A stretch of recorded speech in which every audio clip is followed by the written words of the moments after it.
ঋণ থাকা অবস্থায় ঋণ পরিশোধ না করে কোরবানি করা যাবে কি? কোরবানির গোশত বন্টনের উত্তম পদ্ধতি কি? গোশত 3 ভাগ করা কি আবশ্যক? শরীকদের কারো পুরো বা অধিকাংশ উপার্জন হারাম হলে কি সবার কোরবানি বাতিল হয়ে যাবে? মৃতের পক্ষ থেকে কোরবানি করা যাবে এবং সেই গোশত কি নিজেরা খেতে পারবে?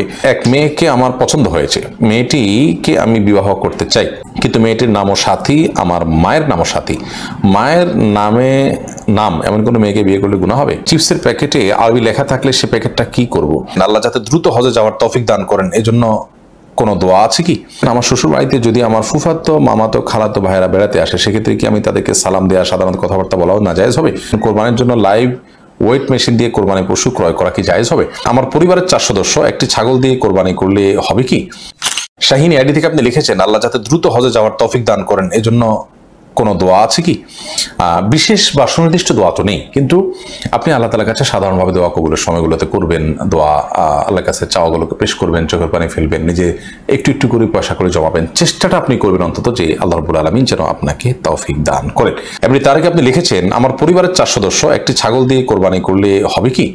আপনার 4 সদস্য বলতে আপনার স্ত্রী, ছেলে মেয়ে, তারা যদি হয় তাহলে সেক্ষেত্রে আপনার ছোট বাচ্চা কাচ্চা থাকলে তাদের তরফ থেকে আপনি পরিবারের কর্তা হিসাবে আপনি উপার্জনকারী, আপনার উপর কোরবানি বর্তায়, সেই হিসাবে আপনি কোরবানি করবেন, এটা ছাগল দিলেই যথেষ্ট হবে ইনশাআল্লাহ তাআলা। নবী সাল্লাল্লাহু আলাইহি ওয়াসাল্লাম হাদিসে বলেছেন, প্রত্যেক পরিবারের তরফ থেকে একটি করে কোরবানি বর্তায়। কিন্তু পরিবারে যদি একাধিক সদস্য, তারা তাদের ভিন্ন ভিন্ন ইনকাম থাকে, আলাদা আলাদা সামর্থ্য থাকে, তৌফিক থাকে, তাহলে সেক্ষেত্রে সেটি ভিন্নতর বিষয়। নাজমুল ইসলাম সান এআইডি থেকে আপনি লিখেছেন, কোরবানির জন্য লাইভ ওয়েট মেশিন দিয়ে কোরবানির পশু ক্রয় করা কি জায়েজ হবে? লাইভ ওয়েট মেশিন দিয়ে কোরবানির পশু আপনি কিনতে পারেন, এটার ন্যায্যতা নিশ্চিত করার জন্য। গোশতটা আমার উদ্দেশ্য না, কিন্তু আমি ন্যায্য মূল্য পাচ্ছি কিনা জাস্ট এটা অনুমান করার জন্য আপনি এটা করলেন, তা হতে পারে। কিন্তু আপনি নিছক গোশতটাই মুখ্য, আমার গোশত বাজারে কত, তাইলে আমি এই কোরবানি গরু করবো না ছাগল করবো, আমার লস পড়ছে, দাম বেশি পড়ছে, এরকম উদ্দেশ্য থাকলে সেটা জায়েজ হবে না। জাস্ট আমাকে বিক্রেতা ঠকাচ্ছে কিনা এটি নিশ্চিত হওয়ার জন্য, আমি তো গরু কেনা বেচাতে অভ্যস্ত না, এই জন্য লাইভ ওজন থেকে আমি একটা আইডিয়া করার চেষ্টা করলাম, জাস্ট ন্যায্যতার জন্য। উদ্দেশ্য যদি সেটি হয়, জায়েজ আছে। এরপরে আফিয়া ইবনাত আনিসা আপনি আইডি থেকে লিখেছেন, আমার শ্বশুর বাড়িতে যদি আমার ফুফাতো, মামাতো, খালাতো ভাইয়েরা বেড়াতে আসে, সেক্ষেত্রে কি আমি তাদেরকে সালাম দেওয়া, সাধারণত কথাবার্তা বলাও নাজায়েজ হবে? বর্তমান পরিস্থিতিতে এমন যে কোনো কথা না বললে মাইন্ড করে বসবে। প্রথমত অন্য কারোর দিয়ে খোঁজ খবর নেবেন, যে ভিতরতে কাউকে দিয়ে বলবেন যে আমি সালাম জানিয়েছি, কেমন আছেন জিজ্ঞেস করছেন, এইভাবে কথোপকথন করবেন বাচ্চাদের মারফত, অন্যদের মারফত। সেই সুযোগ না থাকলে আপনি তার সাথে স্বাভাবিক কথা বলবেন, কথার ভিতরে কোমলতা সৃষ্টি না করে, পর্দার মধ্যে থেকে অকুল না কওলা মারুফ, আল্লাহ বলেছেন মেয়েরা যে কথা বলবে সাধারণ এবং স্বাভাবিক কথা বলবে, এবং কথার ভিতরে কোনো প্রকার কোমলতা সৃষ্টি করবে না, যেমনটি কোরআন নির্দেশ করেছে। এরকম করে আপনি করতে পারেন যদি ওই লোক মারফত করতে না পারেন। সাকিবুল বখতিয়ার আপনি আইডি থেকে লিখেছেন, চিপসের প্যাকেটে আরবি লেখা থাকলে সে প্যাকেটটা কি করব? আরবি লেখাতে যদি কোরআন হাদিসে কোনো আয়াত না থাকে, তাহলে আপনি অন্য 10টি কাগজের ঠোঙা বা আপনার প্লাস্টিকের ঠোঙা যেভাবে ব্যবহার করেন সে ব্যবহার করতে পারেন, কোনো অসুবিধা নেই।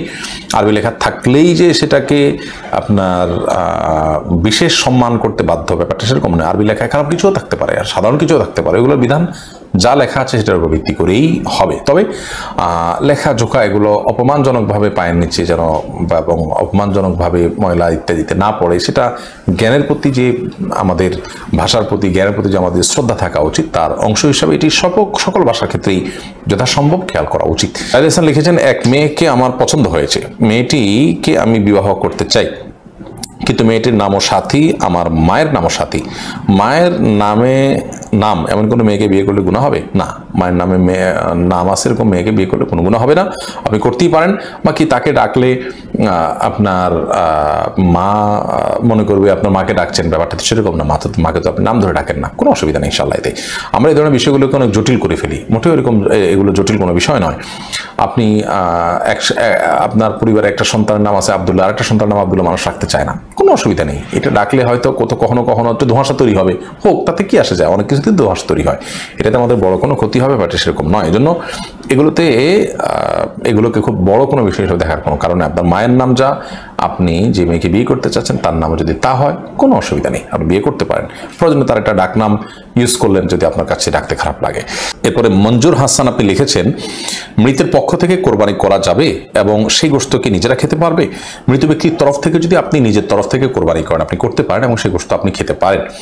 নবী করিম সাল্লাল্লাহু আলাইহি ওয়াসাল্লাম সাহাবী আলী রাদিয়াল্লাহু তাআলা তিনি কোরবানি করেছেন, যদিও সৌদি আরবের উলামা ইকরাম তারা অনেকেই বলেন যে মৃত ব্যক্তির জন্য কোরবানি হবে জীবিত ব্যক্তির সাথে মিশিয়ে। ধরুন আমি বললাম আল্লাহ এটা আমার তরফ থেকে এবং আমার মৃত বাবার তরফ থেকে, তো নিজের সাথে মৃত বাবা মা মৃত যে কোনো মানুষকে যোগ করে তারপর কোরবানি করা যাবে। নবী করিম সাল্লাল্লাহু আলাইহি ওয়াসাল্লাম তার নিজের কোরবানি করেছেন এবং তার পূর্বপুরুষ ইব্রাহিম আলাইহিস সালাম তার তরফ থেকেও কোরবানি করেছেন। তো দুটি মত আছে, যদিও সাহাবায়ে কেরামের আমল দ্বারা বোঝা যায় যে মৃত ব্যক্তির তরফ থেকে কোরবানি করা যায়। অতএব মৃত ব্যক্তির তরফ থেকে কোরবানি করতে পারেন, সে গোশত আপনি নিজে খেতে পারবেন। তবে মৃত ব্যক্তির তরফ থেকে কোরবানির ব্যাপারে যদি মানত থাকে অথবা ওসিয়ত থাকে তাহলে সেক্ষেত্রে সেই গোশত আপনাকে বন্টন করে দিতে হবে, এটা আপনি খেতে পারবেন না। শহীদুল আপনি লিখেছেন শরীকদের কারো পুরো বা অধিকাংশ উপার্জন হারাম হলে কি সবার কোরবানি বাতিল হয়ে যাবে? হানাফি মাযহাবের উলামায়ে কেরাম এর দৃষ্টিভঙ্গি হলো সবার কোরবানি বাতিল হয়ে যাবে যদি এখানে একটা ইহরাকে দম হচ্ছে, একটা পশু জবে হচ্ছে, অথবা একটা পশু জবের আংশিক নিয়ত খারাপ হলে পুরোটাই সেটার আওতাভুক্ত হয়ে যায়। যদিও সৌদি আরবের স্কলার উলামায়ে কেরাম তারা এক্ষেত্রে ভিন্ন মত পোষণ করেন। তারা বলেন যে না, আল্লাহ বলেছেন ওয়াল্লা তাজরু ওয়াজরাতান উযরা উখরা, একজনের পাপের বোঝা আরেকজন বহন করবে না। যিনি হারাম উপার্জন করছেন তিনি তার পাপ বোঝা বহন করবেন, আরেকজন তিনি হারাম উপার্জন করছেন না, তার হালাল থেকে করেছেন, তিনি কেন এর দায় বহন করতে চাবেন? অতএব তাদের মত হলো যে যার উপার্জন হালাল তারটা হয়ে যাবে, যারটা হারাম তারটা হবে না। মুশফিকুর রহমান লিখেছেন কোরবানির গোশত বন্টনের উত্তম পদ্ধতি কি? গোশত 3 ভাগ করা কি আবশ্যক? কোরবানির গোশত 3 ভাগ করতে হবে কিনা? এর উত্তর হলো 3 ভাগ করাটা প্রথমত আবশ্যক নয়, তবে উত্তম, ভালো। আল্লাহ রাব্বুল আলামিন কোরআনে কারিমে বলেছেন ফাকুলু মিনহা ওয়া আত'ইমুল কানিআ ওয়াল মু'তারা। অন্য আয়াতে আল্লাহ বলেছেন ফাকুলু মিনহা ওয়া আত'ইমুল বাঈসাল ফাকির। খোলাসা কথা হলো আল্লাহর নির্দেশনা হলো তোমরা কোরবানির গোশত থেকে নিজেরা খাও এবং যারা অভাবী মানুষ দুস্থ তাদেরকে দাও, আর যারা অভাবী দুস্থ নয় তোমাদের আত্মীয় স্বজন প্রতিবেশী তাদের সাথে শেয়ার করো। অর্থাৎ এই 3 ভাগে ভাগ করে আপনি কোরবানির গোশত দিলে বা ব্যয় করলে খরচ করলে সেটা উত্তম, কিন্তু 3 ভাগ সমান হারে করতে হবে, বেশি দিক করা যাবে ব্যাপারটা এরকম না। আপনি নিজের জন্য একটু বেশি রাখলেন, গরিবকে দিলেন একটু বাড়িয়ে, প্রতিবেশী একটু কম দিলেন, অথবা আপনি নিজের জন্য খুব কম রাখলেন গরিবকে বেশি দিয়ে দিলেন, করতে পারে একটু, মানে 3টা ক্যাটাগরিতে ভাগ করবেন, এটা হলো মূল বিষয়। এখন সমান করে 3টাই করতে হবে এমনটা বাধ্যতামূলক না, তবে সমান করে 3টা করতে পারলে সেটা অবশ্যই ভালো। আল্লাহ 3 ভাগ করতে বলছেন, আপনি এটাকে সমান করে করছেন, গণমুখ মানার চেষ্টা করেছেন, এটা ভালো, প্রশংসনীয়, কিন্তু এটাকে বাধ্যবাধক বিষয় মনে করা যাবে না। আমরা অনেকে এটাকে অনেক আবশ্যক বানিয়ে ফেলেছি। উনি স্বাধীন আপনি লিখেছেন ঋণ থাকা অবস্থায় ঋণ পরিশোধ না করে কোরবানি করা যাবে কি?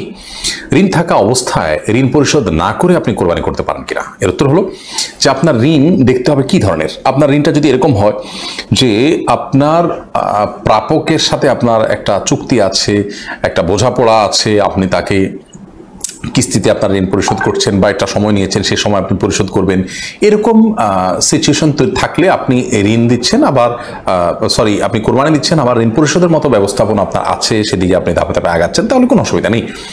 কিন্তু যদি এমন হয় যে আপনার প্রাপকের যার কাছ থেকে ঋণ নিয়েছেন বা যার কাছে আপনার দেনা আছে তার পক্ষ থেকে প্রেশার আছে এবং আপনার কোরবানির টাকাটা দিলেও ঋণ কিছুটা কমে, তাতেও আপনার প্রাপক খুশি হয়, সেটা না করে আপনি কোরবানি করলে সেটা কিন্তু আপনার জন্য জায়েজ হবে না। কারণ আপনি যদি ঋণগ্রস্ত থাকেন এবং ঋণ দেওয়ার মতো কোনো টাকা না থাকে তাহলে সেক্ষেত্রে কোরবানি নয়, আপনার জন্য ঋণ দেওয়ার গুরুত্ব অনেক বেশি। আর যেমনটা আগে বলেছি, ঋণ দেওয়ার বিষয়টি যদি একটা সিস্টেমের মধ্যে থাকে, একটা কমিটমেন্টের মধ্যে থাকে, ধরুন 1 বছর সময় নিয়েছেন, সে 1 বছর পর দিবের ব্যবস্থা আছে, এখন আপনি কোরবানি করছেন, কোনো অসুবিধা নেই, এটি আপনি করতেই পারেন।